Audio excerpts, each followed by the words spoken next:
I'll see if I can do it as good as Sosa. Okay. No, Spin Doc here. Sosa is not available today. So he and I talked, and I'll be riding solo.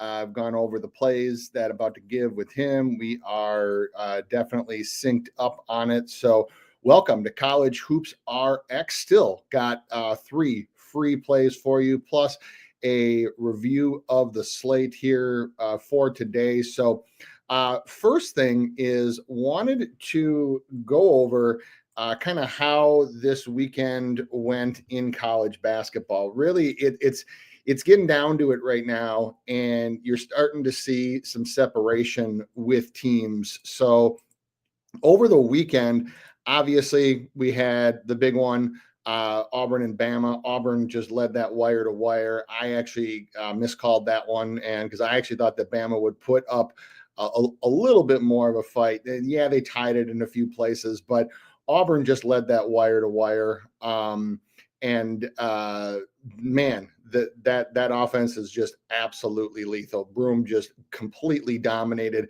19, 14, and 6. In other top 25 action, Kentucky lost again, losing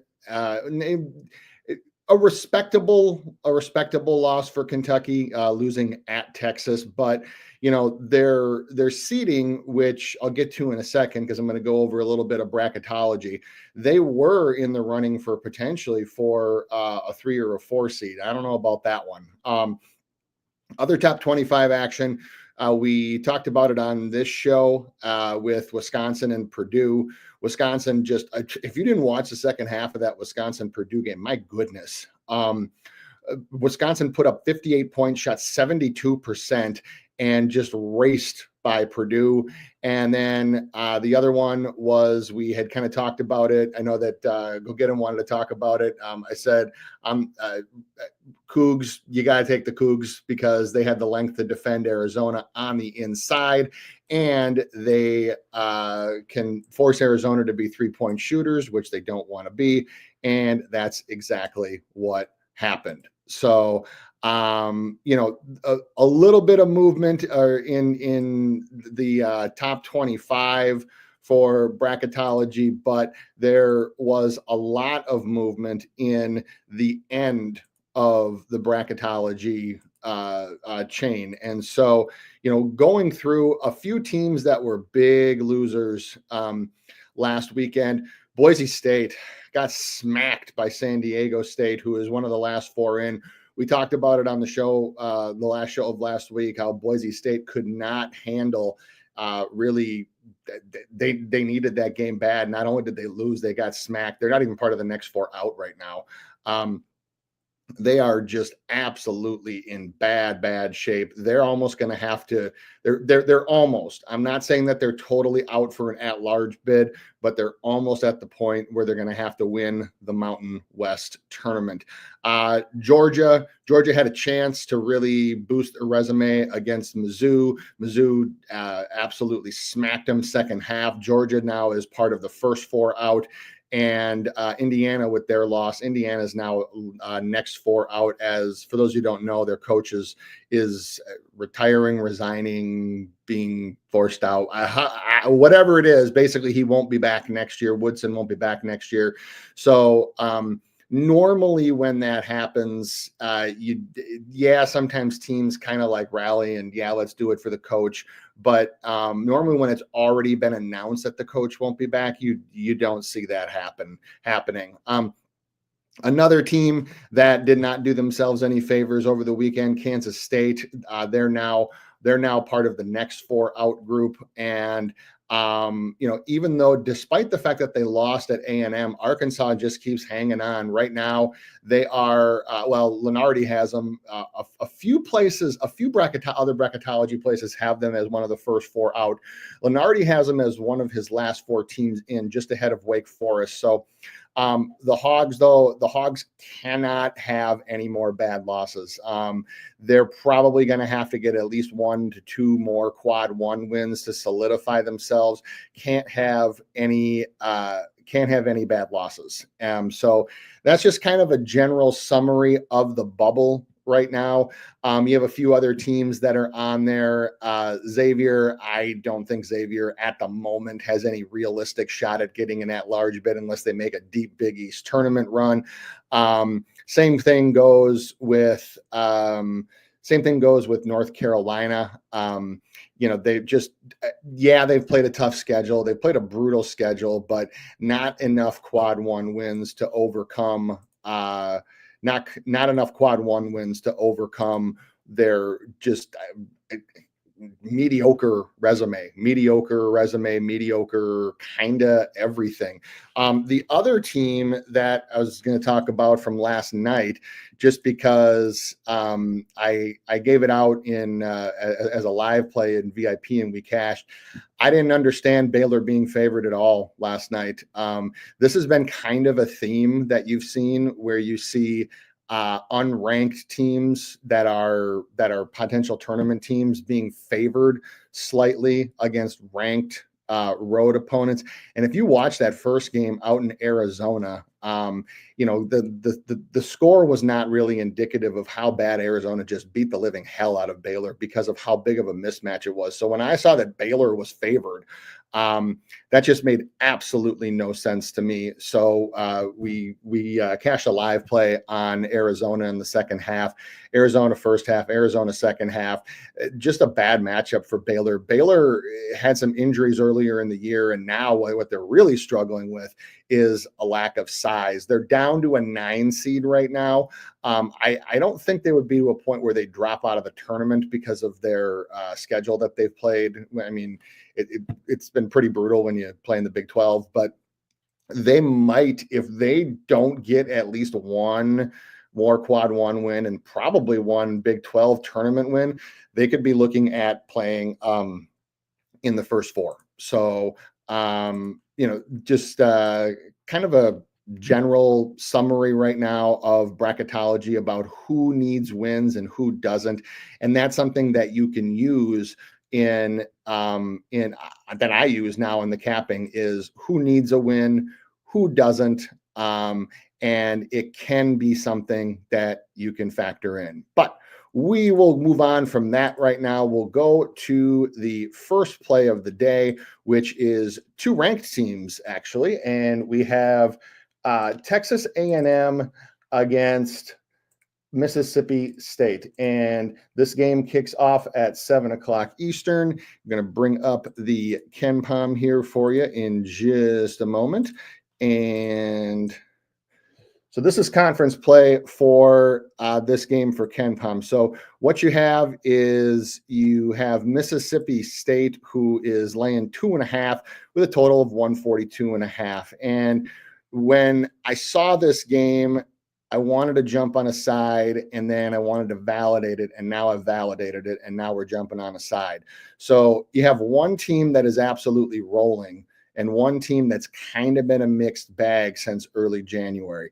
Mississippi State 4-6 since January 11th. A&M is 8-3, which includes a 5-game win streak. So Mississippi State has a major issue shooting the 3. You can see on the KenPom that they are dead last in the SEC in 3-point field goal percentage. They're also last in free throw percentage.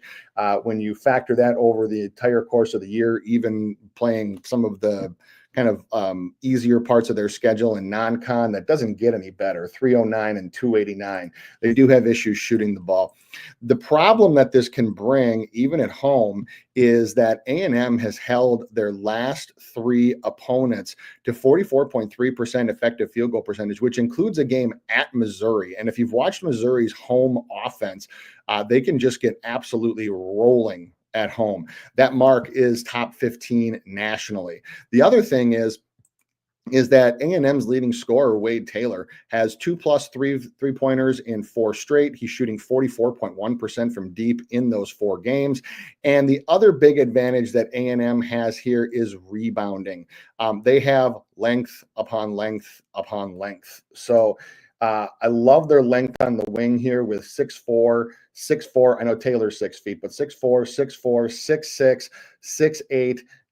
Even Pharrell Payne, who, by the way, is my personal favorite A&M player, but that's also because he happens to be from my hometown. He was from where I live. I actually coached him was part of the organization that coached him in traveling. So yeah, Pharrell's a great kid. It's so nice to see him succeeding. And there's just a lot of length here on this A&M team. And what that can help with is a Mississippi State team shooting under 52% effective field goal percentage in their last 3 games. So when you factor all of that into place, I find there to be a lot of value in the money line. You can take the +2.5 if you want, but I personally like A&M to win this game outright. So Texas A&M money line +118 would be the official play. All right, moving on. Yep. See Mike say Texas A&M was +3.5. They were. I would expect this to maybe even go down a little bit more. And George, what seed is A&M sitting at right now? Lenardi has them as a 2 seed, and I think, do I like them in March? I do. I think that if Taylor can keep shooting the ball as he is, their rebounding and their ability to get to the line can really help them. So I think it also depends on who gets in their bracket, because they can, aside from Taylor, they can have some issues shooting the ball. So if they get a team that can match up with them size and lengthwise and can match up with them on the boards, they might be in a little bit trouble. But so it's not a team that I think about like Texas Tech, where I'm like, okay, like Texas Tech and Iowa State, as you all know, I've talked glowingly about, and like this team is going to be both of these teams are going to be in the Final Four in at least one of my brackets that I do. I'm not as sold on Texas Tech. I think if they get the right draw, they can definitely make some noise. All right, moving on to the next one. And this would be an OVC game, Ohio Valley Conference. And this game does kick off at 7:30 Eastern. And you have Tennessee State, the Tigers. And if you look at their logo, it looks very, very similar to the other more famous team that calls themselves the Tigers with LSU, against the Skyhawks of Tennessee Martin. Skyhawks of Tennessee Martin. All right. So this game, both these teams are fighting for OVC positioning. You have Tennessee State at 9-7. You have UT Martin at 8-8. Both of these teams could finish anywhere from the top, from like 4th or 5th down to 8th or 9th. So this game is a big game for both teams. Tennessee State blew a 10-point halftime lead on the 21st of January, and then hung on in overtime to win on their home floor. They committed 25 turnovers in that game, which has actually been one of the things that has hurt Tennessee State. As you can see here, 22% turnover margin, which is last in the conference. And it's been plaguing them game after game after game. UT Martin is also on a 3-game win streak, and they haven't allowed more than 71 points in any of them. They're also forcing 14 turnovers a game in that stretch, which is in the top 80 nationally.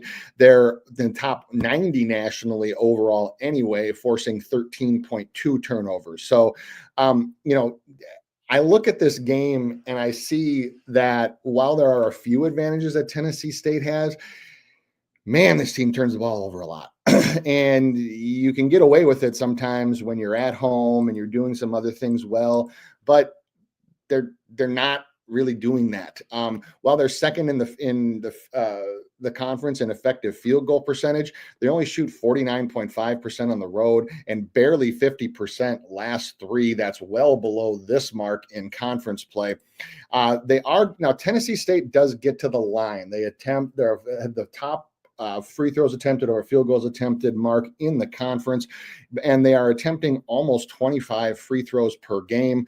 But Martin's free throws allowed is down per game during this win streak, and they only allowed 13 in their last game. It's going to be one of the keys tonight is how well Tennessee State takes care of the ball, because they haven't done it. They just haven't done it over their last few games, and it almost cost them at home against this UT Martin team. They're now turning the ball over more, and you have a Martin team that's rolling. So official play for this one is UT Martin -2.5. UT Martin -2.5. It's kind of hovering in that -2.5 to 3 range. Anywhere in there is fine. But if Tennessee State is going to keep turning the ball over like they are, it's just not going to work. Especially not when you're going to UT Martin and you're not shooting the ball well, which has been one of their breads and butters throughout conference play. So UT Martin -2.5. And I know Mike. Yep, Mike. Texas A&M -3. Yep, I love it, Mike. We are totally aligned on this one. This is a money line spot for me over and over and over again. I actually like the look on the alt spread there for A&M at bigger plus money. And Mike also says the over. Yep, I would agree. I actually like Texas A&M's team total over in that one too. All right. Last but not least, actually, it kind of is last and least. So for these two teams, this is a race to the bottom. If you happen to play this game and happen to tail me on this one, I would probably suggest not watching this game because, my God, you can see the sea of red that's on here for Air Force and Wyoming at 8:30 Eastern time. Wyoming laying 9.5 with a total of 129.5. And this is the play here is going to be on Air Force at the 9.5, but it's not because I think that Air Force has all of a sudden like discovered the secret sauce to becoming a competent college basketball team. They haven't, but neither has Wyoming. Wyoming had one good half in the last few weeks, and that was at New Mexico. And I say good because they were ahead, but you watch that game, not only did they hit some very, very fortunate shots, a lot of pull-up fadeaway jumpers that they don't normally make. They also caught New Mexico sleeping. New Mexico clearly had a notion that they were going to roll into that game and just obliterate them. Messed around, got down by 10, and then I am assuming that Little Patino gave them a halftime speech like the one that's circulating online right now that his father gave, and New Mexico had tied the game within 90 seconds in the second half, ended up winning by 4. Look, these two teams aren't very good. There's just absolutely no way getting around it. Like I said, you can see all the red here. The problem that I have with this number is that not only did Wyoming only won by 5 at Air Force, they were down at halftime, and free throws got them over to the 5. But this was a 1-possession game, excuse me, for most of the game, and I would expect it to be that way as well tonight. You have a Wyoming team that doesn't get to the free throw line, that doesn't shoot the ball very well, even though they only lost to New Mexico by 4. They still didn't shoot the ball very well at all. I talked about some of the weird jump shots that they made, some of the fadeaways and stuff like that. And this Air Force team has they're obviously, not the greatest, but they do shoot the ball reasonably well on the road for a team that hasn't won a conference game at 49.1%. Again, that's not going to win any records, but it's not bad. Wyoming's defense as well can allow points in bunches. You can see that, their overall defense, not the greatest to begin with. And in their last 3 games, They're allowing 58.1% effective field goal percentage. So you also add in the fact that Air Force forces teams to play at an absolutely ungodly slow pace. I'm telling you, this game is going to be boring. This game is going to be slow, plodding, and boring. So you give me a slow game, you give me a Wyoming team that's been iffy shooting and that has allowed almost 60% effective field goal percentage.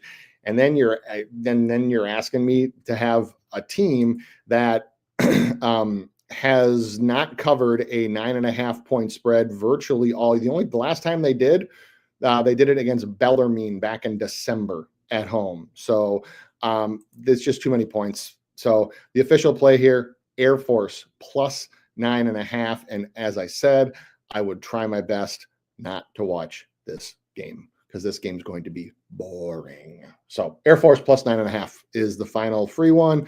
Go to a few of the comments, see if, let's see. Mike says over for UT Martin. Yep, I like that one as well. Yep, minus 3.5 for UT Martin. Yeah, that's fine too. Minus 3.5 is okay too for UT Martin. Other games tonight, just to real quickly cover some of the bigger games that are this evening for the top 25. Oklahoma and Florida. Florida's laying a big number. I can't back Oklahoma on the road, so for me, it's Florida or nothing. Sparty and Purdue.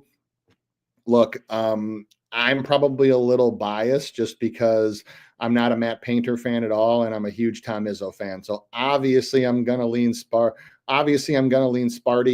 I have no official take on that game. If if you wanted to play that game, I would always take Michigan State at the crib, especially when you have Izzo against Painter. And then other games that are tonight. Iowa State's laying a ton against Colorado. I probably wouldn't touch that one. And then Marquette or Seton Hall is laying a ton against Marquette. I might look at Seton Hall for that one. They're coming off the big win against UConn, the controversial big win, but a big win nonetheless.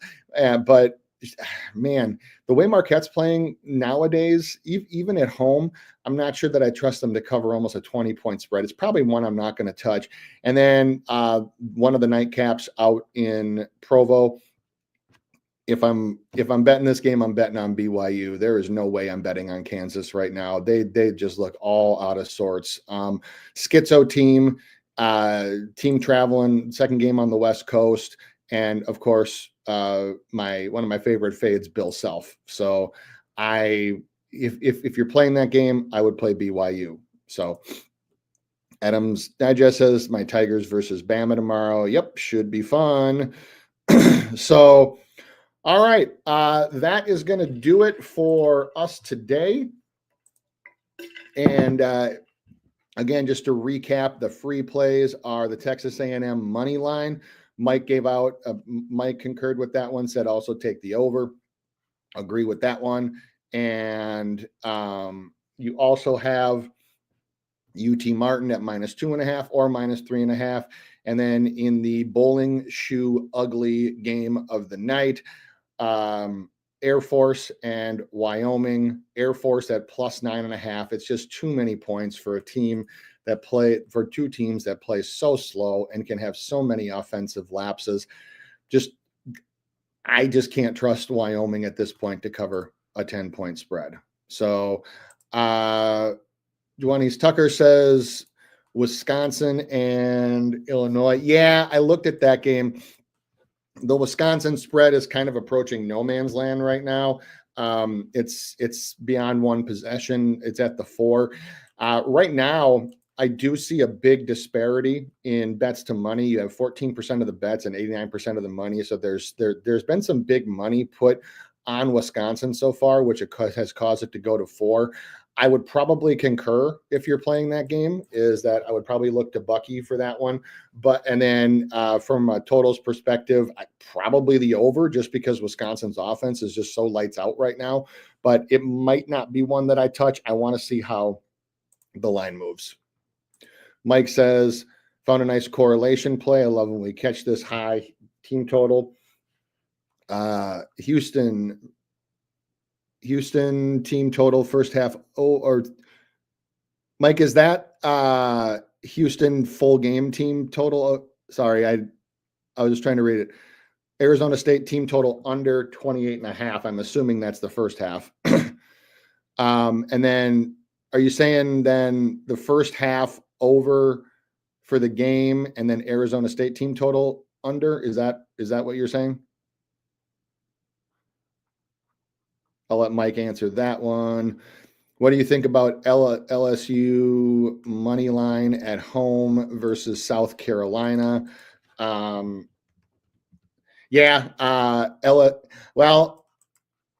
I don't necessarily like the money line from the perspective of the cost of it. It's for a team like LSU who has had some struggles this year. I'm not sure that I like the -140. What I'd rather do is see if I can get it at a -120 or better in game, or just take the spread of -2.5. I do definitely like LSU to win that game, though. South Carolina is the worst team in the SEC. Mike says LSU will get boat raced. All right. I think that is going to do it. So thank you all for tuning in. Please make sure to like, subscribe, share the video. We appreciate y'all tuning in. Appreciate everybody who gave comments at Adams, IO, Moneybag Tone, Mom Who Bets, Mike, of course, George, Juanice, RJ3. Appreciate y'all. Appreciate everybody. We'll be back tomorrow. Best of luck if tailing any of these plays. See you then.